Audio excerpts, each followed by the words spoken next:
নমস্কার বন্ধুরা, মিষ্টিমন চ্যানেলে সবাইকে সুস্বাগত।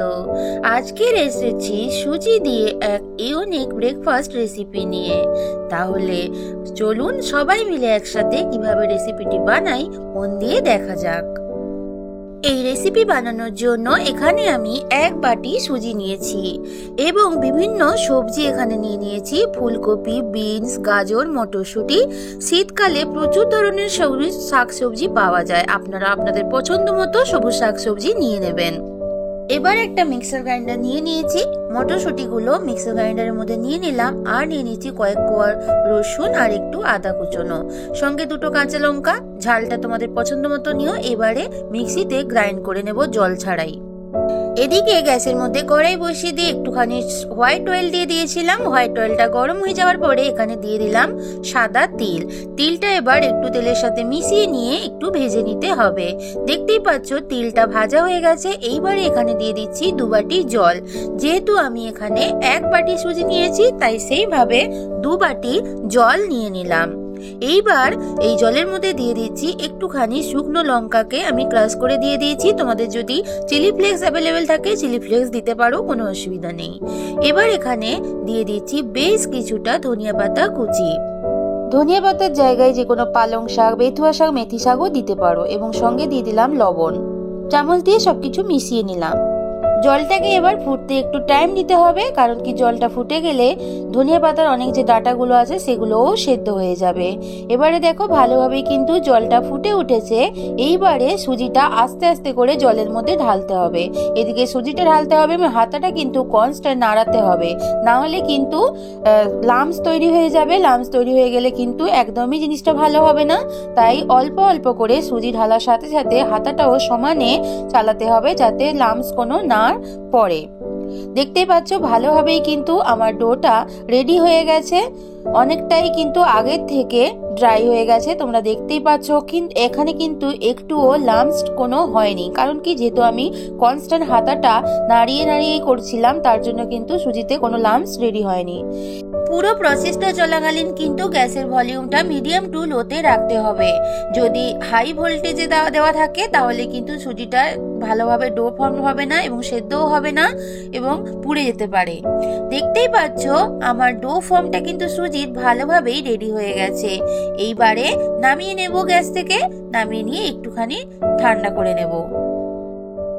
আমি এখানে একটা থালা নিয়ে নিয়েছি এবং আগে থেকেই থালাটা অয়েল ব্রাশ করে নিয়েছি, নাহলে কিন্তু ডোটা যখন দেব থালার সাথে চিপকে যাবে। এবারে ডোটা দিয়ে দিলাম থালার মধ্যে এবং একটুখানি ওয়েট করব ঠান্ডা হওয়ার জন্য, যতক্ষণ টাচ করা যাবে। আবারও গ্যাসের মধ্যে একটা তাওয়া দিয়ে দিলাম। দিয়ে দিয়েছি হোয়াইট অয়েল কিছুটা। হোয়াইট অয়েল গরম হয়ে যাওয়ার পরে দিয়ে দিলাম কুচনো পেঁয়াজ। পেঁয়াজটা এবার একটু তেলের সাথে মিশিয়ে নিয়ে হালকা করে ভেজে নিতে হবে। পেঁয়াজটা হালকা একটু ভেজে নিয়ে দিয়ে দিলাম কেটে রাখা সবজিগুলো। বিনস, গাজর, ফুলকপি দিয়ে দিচ্ছি। এখানে সবজিগুলো বা পেঁয়াজ কোনোটাই কিন্তু একদম কড়া করে ভাজা হবে না, হালকা করে ভাজবো। কালার অতটা চেঞ্জ হবে না, একটু সেদ্ধ হয়ে গেলেই ভালোভাবে নামিয়ে নেব। সবকিছু একসাথে এবার তেলের সাথে মিশিয়ে নিচ্ছি ভালোভাবে। এইবার এখানে দিয়ে দিচ্ছি স্বাদ মতো লবণ। লবণটা দেওয়ার পরে একটু ভালো করে সবজিগুলোর সাথে একসাথে মিশিয়ে নিচ্ছি। একটু মাঝে মাঝে ঢাকা দিয়েই কিন্তু সবজিগুলো একটু সেদ্ধ করে নেব। সবজিগুলো একটু হালকা সেদ্ধ হয়ে যাওয়ার পরে এখানে গ্রাইন্ড করা মটরশুঁটিটা এবার দিয়ে দিচ্ছি। শীতকালীন তোমাদের পছন্দসই যে কোনো সবজি কিন্তু এখানে এই রেসিপির জন্য ইউজ করতে পারো, তোমাদের বাচ্চারা বিশেষ করে যা সবজি খেতে ভালোবাসে। এবার সবকিছু একসাথে আমি মিশিয়ে নিচ্ছি। এটাকে আমি সাধারণত বলতে গেলে পুর বা স্টাফিং বানাবো, তার জন্য কিন্তু রেডি করছি। এবারে এই স্টাফিং বা সবজিগুলোর মধ্যে দিয়ে দিচ্ছি হলদি পাউডার, জিরা পাউডার, ধনিয়া পাউডার, গরম মশলা পাউডার। এবার আমার এই স্টাফিং বা পুরটা একটু চটপটা টেস্টের জন্য এখানে আমি দিয়ে দেব চাট মশলা। তোমরা চাইলে এখানে একটু লেবু রস বা এখানে আমচুর পাউডারও ইউজ করতে পারো। এবার সবকিছু একটু ভালো করে মিশিয়ে নিচ্ছি, নিয়ে একটু আবারও ঢাকা দিয়ে রেখে দেব। এখানে আমি দুটো আলুকে আগে থেকেই কিন্তু বয়েল করে রেখেছিলাম। এবার একটা গ্রেটার দিয়ে আমি আলুগুলো গ্রেট করে নিচ্ছি। এবারে সব সবজিগুলোর মধ্যে গ্রেট করা আলুটা দিয়ে দিচ্ছি। তোমরা চাইলে আলুর জায়গাতে ডাল, সয়াবিন যে কোনো তোমরা মনপসন্দ জিনিস কিন্তু এখানে দিতেই পারো। আলুটা এবার ভালোভাবেই সবজিগুলোর সাথে মিশিয়ে নিচ্ছি। স্টাফিং বা পুরটা আমার একদম কিন্তু রেডি। আমি এবারে নামিয়ে নিয়ে একটুখানি ঠান্ডা করে নেব। সুজির ডোটা যেটা ছিল সেটা কিন্তু এবার টাচ করার মতো ঠান্ডা হয়েছে এবং একটুখানি আবারও একটু ভালো করে আমি ঠেসে নিচ্ছি, না হলে কিন্তু ফেটে যেতে পারে, তার জন্য। পুরটা বা স্টাফিংটা কিন্তু একটু ঠান্ডা হয়ে গেছে। এবারে আমি এগুলোকে একটু গোল গোল করে আকারে গড়ে নিচ্ছি, কারণ কি পুরটা দেওয়ার সময় আমার সুবিধা হবে, তার জন্য। এবারে আমি হাতে একটুখানি অয়েল ব্রাশ করে নিলাম। এবারে আমি এখানে যে ডোটা আছে ডোটা থেকে কিছুটা পরিমাণ অংশ আমি নিয়ে নিলাম। তোমরা যতটা ছোট বড় যেরকম ভাবে করতে চাও নাস্তাটা তোমরা সেরকম নিজেদের হিসেব মতো করো। আমি আমার মতো হিসেব মতো করছি। হাতের সাহায্যে এবার ভালো করে গোল করে নিচ্ছি। সুজির ডোটা কিন্তু একটুখানি গরম থাকা অবস্থায় করতে হবে, কারণ টাচ করার মতো হবে এমন থাকা অবস্থায় কিন্তু বানাতে হবে, না হলে কিন্তু ডোটা ফেটে যেতে পারে, ভালোভাবে কিন্তু রেডি হবে না। দেখতেই পাচ্ছ আমি কিভাবে বানাচ্ছি। এইবারে যেহেতু পুরটা ভেতরে স্টাফিংটা ভেতরে দেবো, তার জন্য একটুখানি জায়গা করে নিচ্ছি যাতে পুরটা ভালোভাবে ভেতরে দিতে পারি। দেখতেই পাচ্ছ কিভাবে আমি বানাচ্ছি, যেমন পুলি পিঠা আমরা করি সেরকম টাইপ করে কিন্তু করতে হবে। এবার পুরটাকে ভেতরে দিয়ে দিচ্ছি সুবিধা মতো, তোমরা তোমাদের সুবিধা মতো করো। এবারে সমস্ত চারদিকটা দেখো একসাথে ভালোভাবে জুড়ে নিচ্ছি, যাতে আমার পুরটা বা স্টাফিংটা বাইরে না বেরোতে পারে। নিজেদের সুবিধা মতো কিন্তু করে নিতে হবে। আর আকারটা চ্যাপটা গোল নিজেদের পছন্দ অনুযায়ী করতে পারো, এতে কোনো অসুবিধা নেই। শুধু দেখতে হবে যাতে আমার পুরগুলো না বেরিয়ে আসতে পারে এবং জিনিসটা যেন সুন্দর রেডি হয়ে যায়। ভালোভাবে কিন্তু রেডি হয়ে গেছে, দেখতেই পাচ্ছ। এইভাবে সমস্ত নাস্তাগুলো রেডি করে নিয়ে তোমাদের সামনে ফিরে আসছি। স্টাফিং দেওয়া নাস্তাগুলো কিন্তু সবগুলো কিন্তু রেডি হয়ে গেছে, তোমরা দেখতেই পাচ্ছ কতটা দেখতে ভালো লাগছে না। গ্যাসের মধ্যে কড়াই বসিয়ে বেশ কিছুটা জল কিন্তু দিয়ে দিয়েছি। এবার এর উপরে দিয়ে দিলাম একটা স্ট্রেনারটা কিন্তু একটুখানি অয়েল ব্রাশ করে নিয়েছি, না হলে কিন্তু চিপকে যাবে, তার জন্য। এইবারে আমার নাস্তাগুলো দিয়ে দিচ্ছি। যাদের বাড়িতে যেমন স্ট্রেনার থাকবে সেভাবে নিও। এখানে 4টে নাস্তা আমার ধরবে, তাই জন্য আমি 4টে দিয়ে দিলাম। এবারে কিন্তু ঢাকাটা দিয়ে দেবো। ঢাকাটা কিন্তু যে ছিদ্রটা আছে ওটা কিন্তু কভার করতে হবে। 5 মিনিট বাদে ফিরে এলাম, ঢাকাটা খুলে নিলাম। আমার নাস্তাগুলো কিন্তু রেডি হয়ে গেছে, দেখেই বোঝা যাচ্ছে। তাও একটা কাঠি দিয়ে চেক করে নিচ্ছি। নাস্তাগুলো আমার রেডি।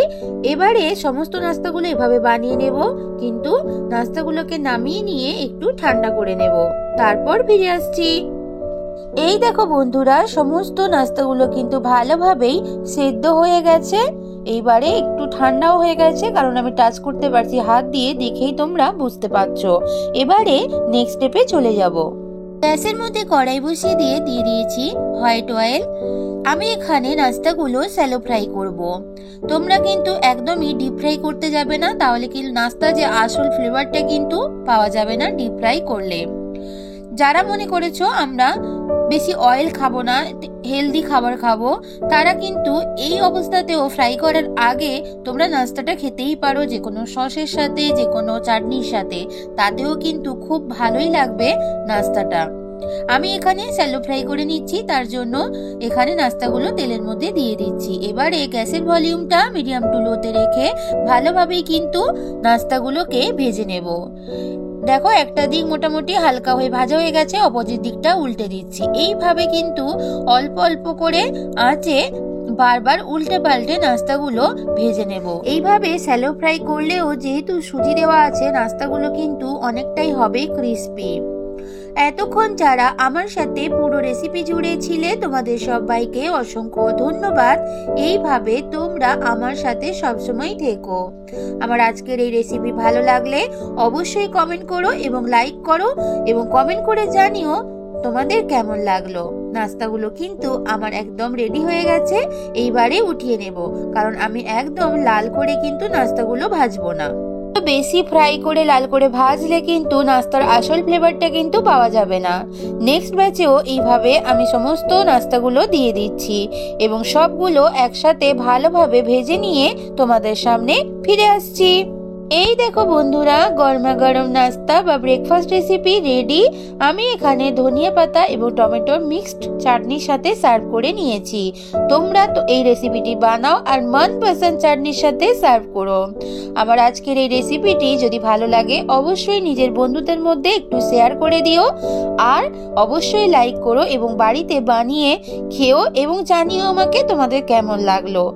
আমার চ্যানেলের পুরনো এবং নতুন বন্ধু সবাইকে পাশে থাকার অনুরোধ জানিয়ে আজকের মতো তোমাদের থেকে বিদায় নিচ্ছি। ফিরে আসবো নতুন কোনো রেসিপির সাথে। ততক্ষণ তোমরা সবাই ভালো থেকো, সুস্থ থেকো, সব সময় হাসতে থেকো। টাটা।